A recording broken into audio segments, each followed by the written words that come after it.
Our first topic is trigonometry, the math of triangles. So our main focus today is the right-angled triangle. So we're going to start with the right-angled triangle. So on the right-angled triangle, today we'll be looking at the Pythagorean theorem and the trigonometrical ratios of acute angles. So we are going to start with the Pythagorean theorem, which was named after Pythagoras. So this theorem states that in a right-angled triangle, the sum of the square of the legs equals the square of its hypotenuse. So let me put it on a diagram. We have our 90-degree triangles here. So looking at this first right-angled triangle, we have this 90-degree angle. So across this 90-degree angle, if you are to name the sides of this triangle, across this 90-degree angle, we have what you call the hypotenuse. This is the longest side of this triangle. And we have this side and this side. These two sides, they are called the legs of the triangle. So we are saying, according to Pythagoras, hypotenuse squared is equal to a leg squared plus another leg squared. Let us move to this triangle. We want now to illustrate the Pythagorean theorem using letters, right? So let us take this side, the opposite of this 90-degree angle, which we said is our hypotenuse, to be a small letter C. And we take this leg to be A, another leg to be B.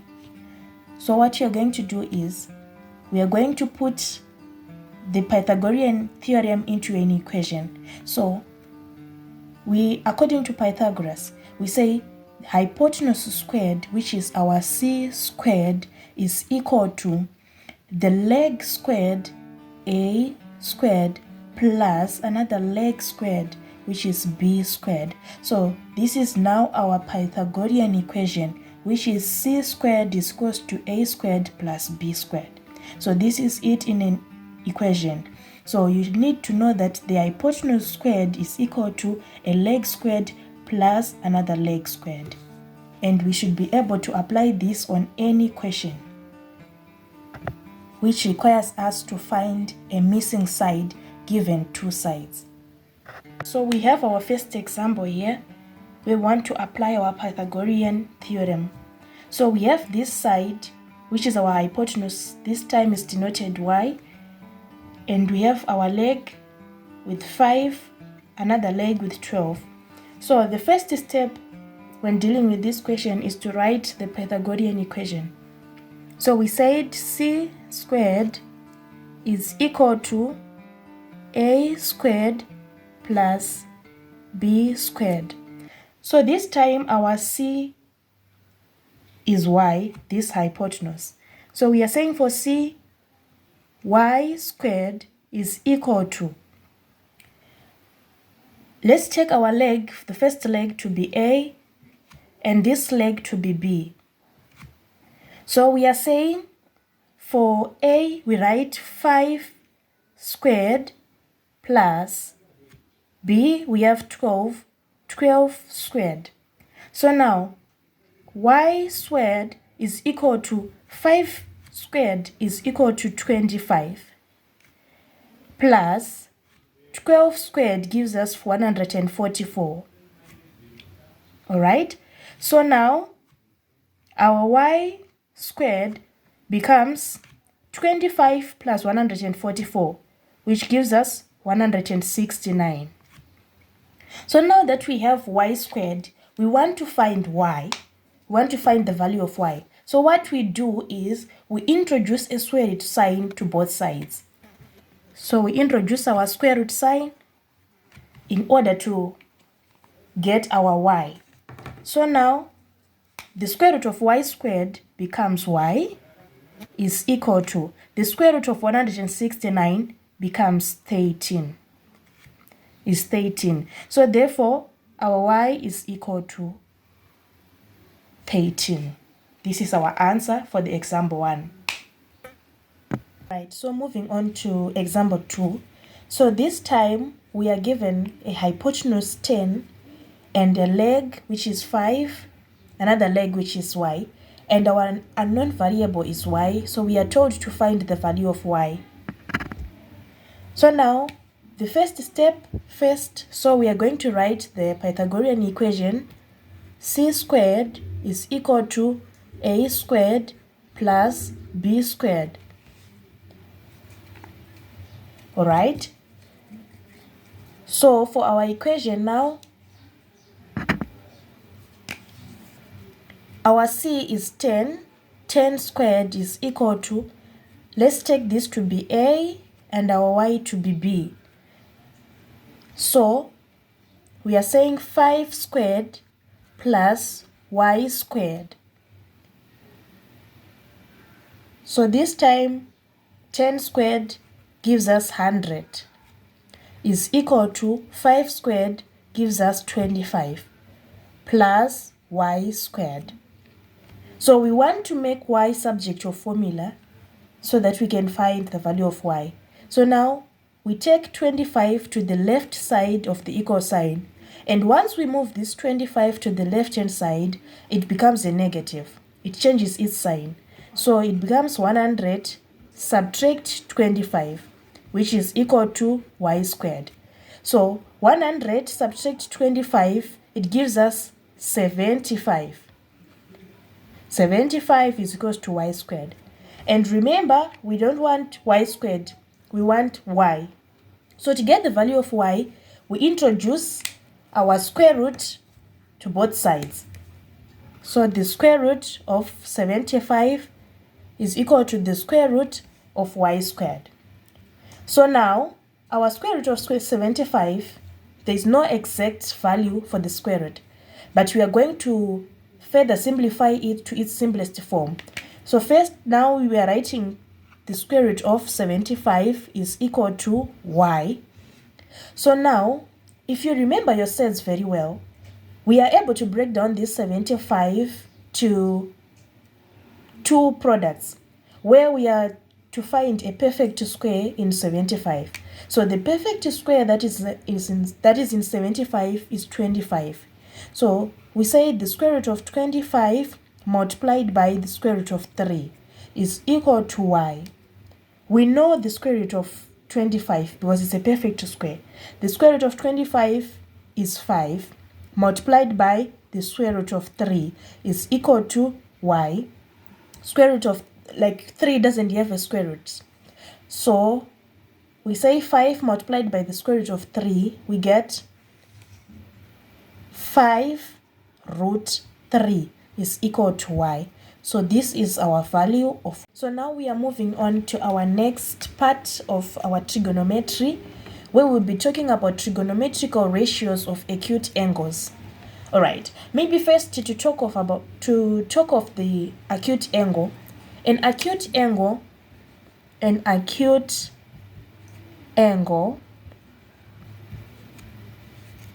this is an angle between 0 to 90 degrees. So it is an angle less than 90 degrees. So we are saying that, suppose we have our angle theta, it ranges from 0 to 90 degrees. So theta is greater than 0 but less than 90 degrees. So if an angle lies in between 0 and 90, that angle is called an acute angle. So now we want to talk about the trigonometrical ratios of these acute angles. All right, for us to talk about these trigonometrical ratios, we need to first know the names of the sides of our right angle triangle. So like what we said earlier on, we said that the side which is directly opposite to the right angle is called the hypotenuse. Let me just write hype for hypotenuse. So this is our hypotenuse. But now, the other sides, which we were earlier on referring to as the legs, now we cannot really name them. Like, they don't have an obvious name of saying this side is this or this side is this. the name comes with the reference angle. So here I'm going to put my reference angle here and say this angle is theta. So for our angle theta now, this angle theta is the one that determines the name of this side. So the side that is directly opposite, or that is across this angle theta, is what we call the opposite. So we call this opposite. This is the opposite.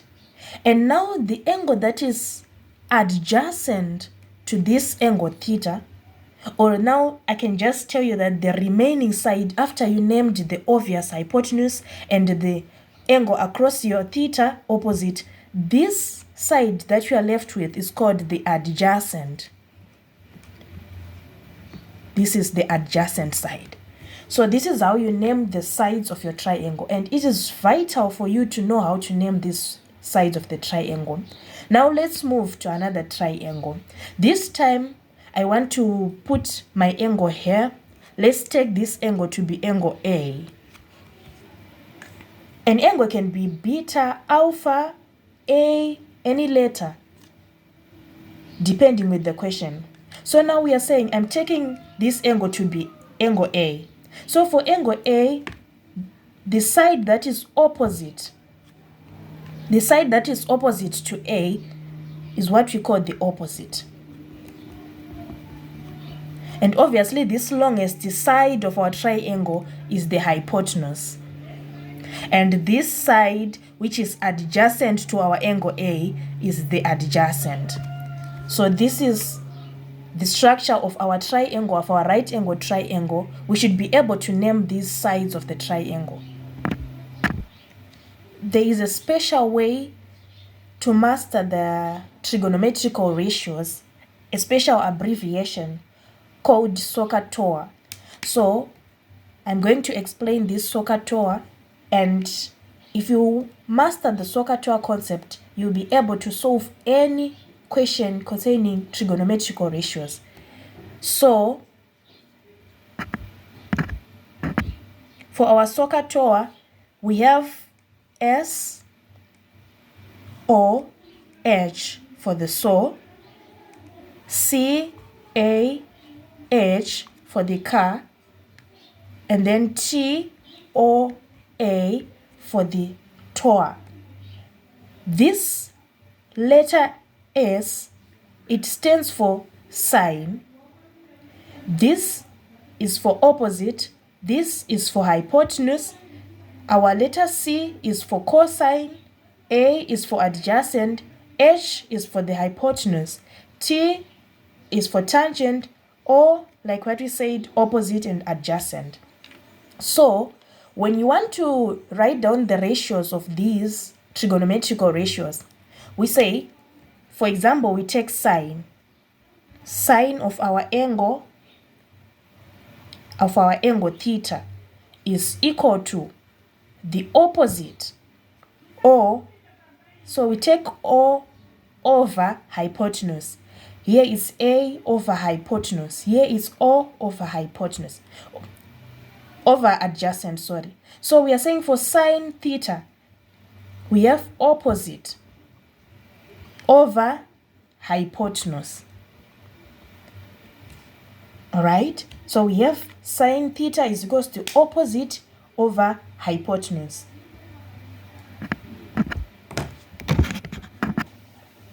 Then we have our cosine theta is equal to, we said adjacent over hypotenuse. So let me just say, right, over the hypotenuse. And we have our tan, which is opposite over adjacent. Tan theta, which is equals to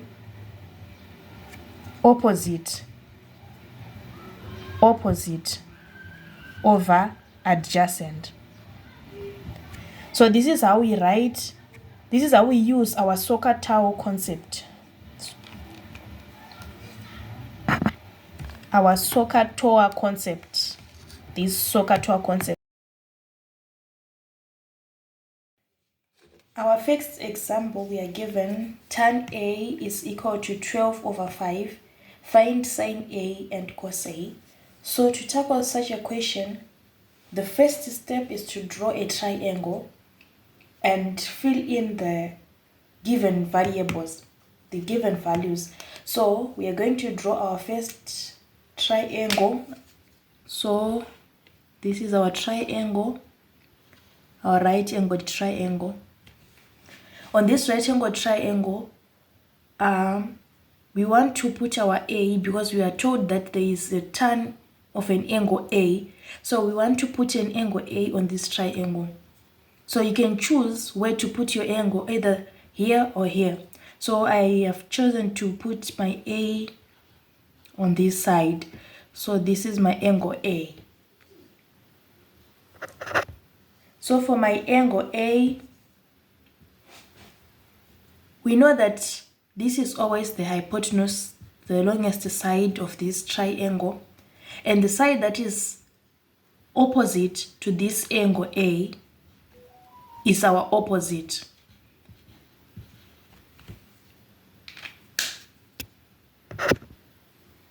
And here, the side that is adjacent to this triangle is the adjacent. So now that we have our sides and we have managed to name all of our sides, now we come back to our question. Our question reads tan A is equals to 12 over 5. So for 12 over 5, the first thing is we refer to the SOHCAHTOA. So from SOHCAHTOA,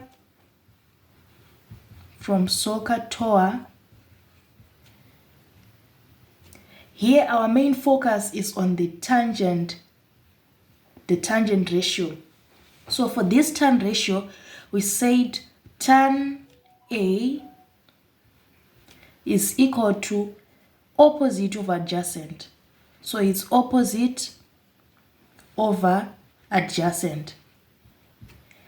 And we are saying that our tan A from the question is equal to 12 over 5.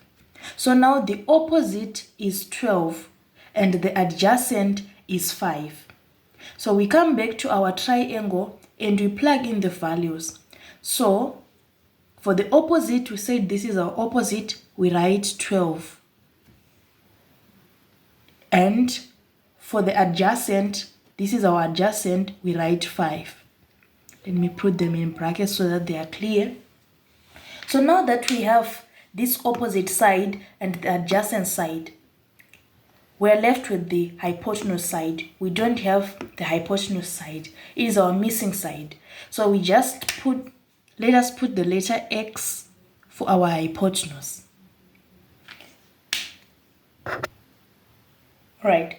So having all these sides named and having tan A is equals to 12 over 5, we are now told to find cos A and sine A.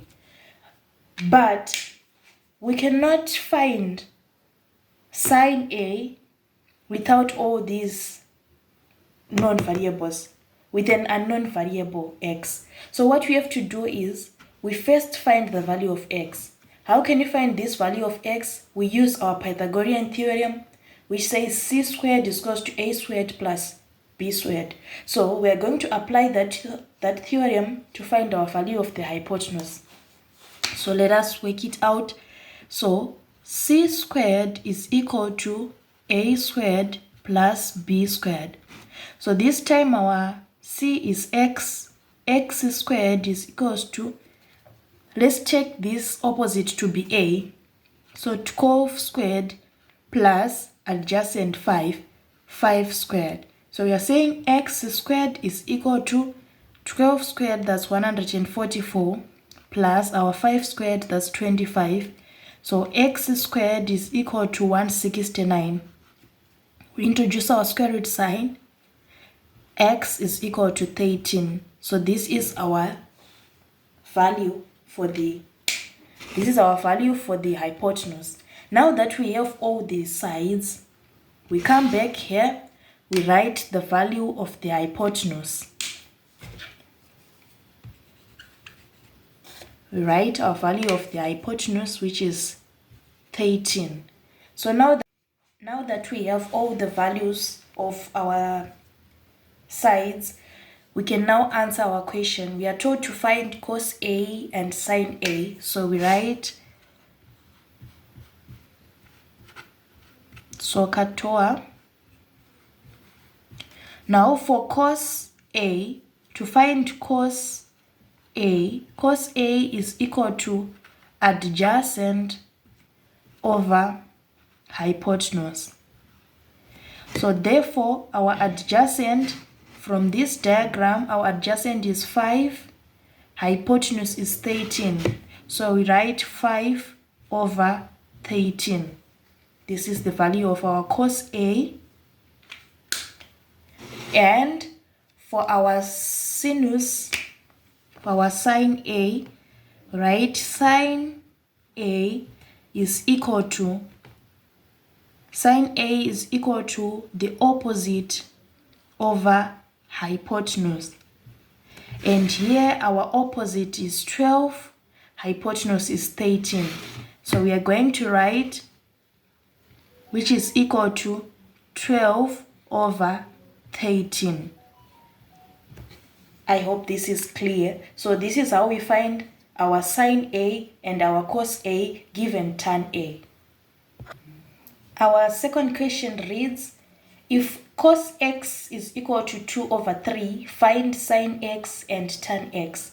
So we follow all those steps, right? So the first step is to draw up a triangle.